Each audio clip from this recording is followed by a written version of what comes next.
এক এক ফুলের এক এক ঘ্রাণ, এক এক ফুলের এক এক ঘ্রাণ, সব ঘ্রাণই ভালো আলহামদুলিল্লাহ।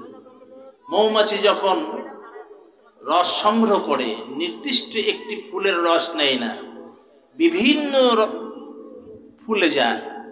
কোন ফুলের রস মিঠা, কোন ফুলের রস তিতা, কোন ফুলের রস মিষ্টিও নাই তিতাও না, আছে কি নাই?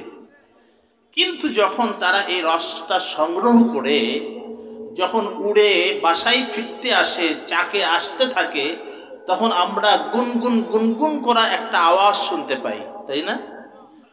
কিতাবে আসছে আওয়াজটা আমরা শুনি গুনগুন গুনগুন করে। কিতাবে আসছে তারা নবীর শানে দরুদ পড়তে পড়তে বাসায় যায়। সুবহানাল্লাহ বলেন। একটি মৌমাছি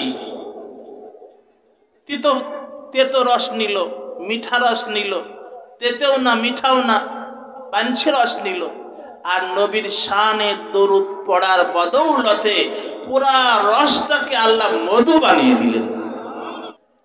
হাসুরবাসীরা 50,000 সানাতিন, 50,000 বছর হবে একটা দিনের দিন। দুনিয়ার হিসাবে 50,000 বছর। একজন একজন করে ডাকবে আল্লাহ, আয় আমি হিসাব নিব, আয় তোর হিসাব নিব, আয় তোর হিসাব নিব। আর আল্লাহ পাক যাকে মাফ করতে চাইবেন তাকে আদর করে কাছে ডেকে বলবে, বান্দা তুই কি এই গুনাহ করেছিলি দুনিয়ায়? আল্লাহ করেছিলাম। তুই এই গুনাহ করেছিলি তাই না? আল্লাহ করেছিলাম। তুই এই গুনাহ করেছিলি তাই না? আল্লাহ করেছিলাম। জানিস এর শাস্তি কি? আল্লাহ এর শাস্তি জাহান্নাম ছাড়া তো আর কিছু না।